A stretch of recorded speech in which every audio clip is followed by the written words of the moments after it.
Assalamualaikum warahmatullahi wabarakatuh. Soleh-solehah, bagaimana kabarnya hari ini?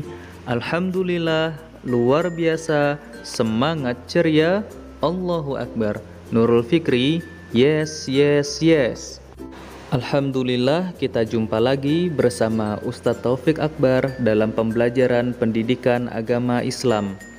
Sebelum kita memulai pembelajaran kita pada hari ini, marilah kita membaca doa bersama-sama agar Allah Subhanahu wa taala memberikan kita ilmu yang bermanfaat. Bismillahirrahmanirrahim. Rabbi zidni ilma warzuqni fahma. Amin ya rabbal alamin. Soleh-soleha, hari ini kita akan belajar tentang kisah Nabi Ayub alaihissalam. Bagaimana kisahnya? Mari soleh-soleha, kita simak videonya. Nabi Ayub alaihissalam adalah keturunan dari Nabi Ishak alaihissalam bin Ibrahim alaihissalam. Beliau adalah seorang nabi yang kaya raya. Dirinya diberkahi dengan banyak anak. Anaknya berjumlah 12 dan kesemuanya adalah laki-laki. Selain itu, Nabi Ayub juga diberi nikmat oleh Allah Subhanahu wa taala berupa harta kekayaan yang melimpah, memiliki berbagai ternak yang banyak, ladang yang luas, dan juga diberi istri cantik yang solehah serta setia yang bernama Rahmah. Dengan semua nikmat yang diberikan, tidak menjadikan Nabi Ayub jadi pribadi yang sombong, akan tetapi sangat dermawan. Nabi Ayub menggunakan nikmat yang diberikan Allah untuk membantu dan menolong fakir miskin, anak yatim, dan orang-orang yang membutuhkan. Selama 20 tahun, tidak ada cobaan dari Allah yang berat untuk Nabi Ayub sampai usia 50 tahun. Ketika usia 51 tahun, ujian pertama dari Allah muncul. Allah Subhanahu wa taala mendatangkan hama dan badai sehingga semua ternak yang dimiliki Nabi Ayub mati seluruhnya.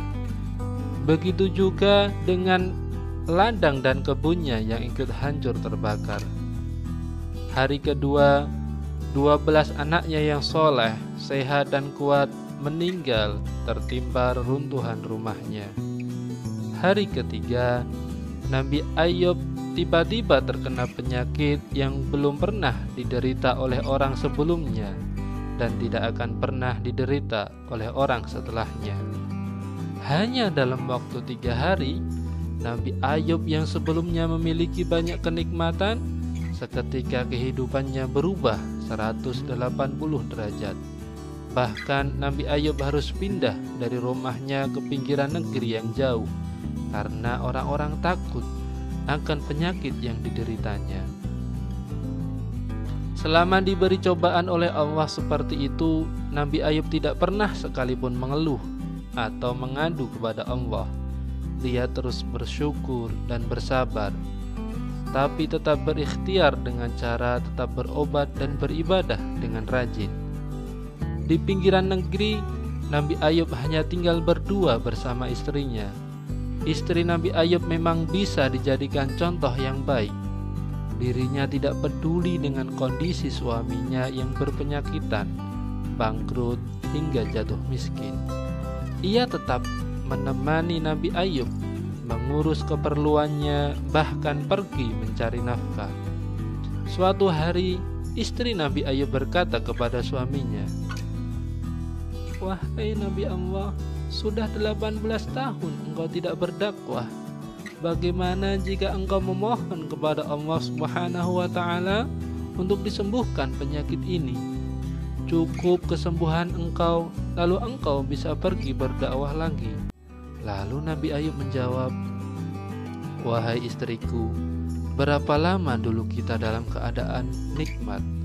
Istrinya menjawab, 20 tahun. Kemudian Nabi Ayub bertanya, "Berapa lama kita sekarang diuji oleh Allah seperti ini?" Istrinya kembali menjawab, 18 tahun. Lalu Nabi Ayub berkata, "Aku masih malu untuk minta kepada Allah." Jawaban Nabi Ayub ini menunjukkan keimanan yang luar biasa. Dirinya tahu bahwa Allah Maha melihat, tidak perlu mengeluh atau meminta pun Allah tahu bagaimana kondisi kita. Setelah 20 tahun, karena penyakitnya mengganggu dalam beribadah, Nabi Ayub berdoa kepada Allah. Beliau berdoa dengan bahasa yang sopan dan santun kepada Allah, yang dijelaskan dalam surah Al-Anbiya ayat 83 dan 84. Bismillahirrahmanirrahim. Wa ayyuba idh nada rabbahu anni massaniyal durru wa anta arhamur rahimin. فاستجبنا له فكشفنا ما به من ضر وآتيناه أهله ومثلهم معهم رحمة من عندنا وذكرى للعابدين. Dan ingatlah kisah Ayub ketika menyeru Tuhannya, "Ya Tuhanku, sesungguhnya aku telah ditimpa penyakit, dan Engkau adalah Tuhan yang Maha Penyayang di antara semua penyayang." Maka kami pun memperkenankan seruan itu. Lalu kami lenyapkan penyakit yang ada padanya, dan kami kembalikan keluarganya kepadanya, dan kami lipat gandakan bilangan mereka sebagai suatu rahmat dari sisi kami, dan untuk menjadi peringatan bagi semua yang menyembah Allah.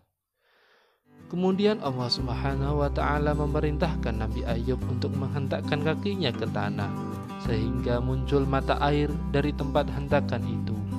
Dari mata air itulah Allah Subhanahu wa Ta'ala memerintahkan Nabi Ayub untuk mandi dengan air itu. Bismillahirrahmanirrahim. Urkud birijalika hadza mukhtasalun baridun wa syarab. Hentakanlah kakimu, inilah air yang sejuk untuk mandi dan untuk minum. Setelah mandi dengan air tersebut, Nabi Ayub menemukan bahwa tubuhnya sembuh dan bahkan kondisi kesehatannya menjadi lebih baik daripada 20 tahun yang lalu. Kemudian Allah Subhanahu wa Ta'ala mengirimkan berita kepada masyarakat di negeri tersebut bahwa Nabi Ayub sudah sembuh. Besoknya masyarakat di seluruh negeri datang membawakan Nabi Ayub hadiah. Saking banyaknya hadiah yang diterima oleh Nabi Ayub, kekayaan Nabi Ayub menjadi 2 kali lipat lebih banyak dibandingkan 20 tahun yang lalu. Kemudian di hari ketiga, istri Nabi Ayub hamil, dan sejak itu setiap tahun istri Nabi Ayub melahirkan anak kembar, sehingga Allah memberikan kepada Nabi Ayub 20 orang anak laki-laki. Keteladanan Nabi Ayub yang dapat kita contoh antara lain: pertama, ketika diberi nikmat, jangan lupa bersyukur dengan bersedekah dan berbagi. Kedua, ketika diberi ujian dari Allah, maka kita bersikap tabah dan tawakal. Soleh-soleha, karena kita sudah menyimak tentang kisah Nabi Ayub alaihissalam, maka sekarang waktunya kita mengerjakan tugas. Demikianlah pembelajaran kita pada hari ini, semoga kita bisa mengamalkannya. Jaga kesehatan, jangan tinggalkan sholat, selalu berbakti kepada orang tua, dan selalu semangat dalam belajar. Kita tutup dengan membaca doa kafaratul majelis. Bismillahirrahmanirrahim. Subhanakallahumma wa bihamdika Ashhadu an la ilaha illa anta astaghfiruka wa atubu ilaik. Walhamdulillahi rabbil alamin. Assalamualaikum warahmatullahi wabarakatuh.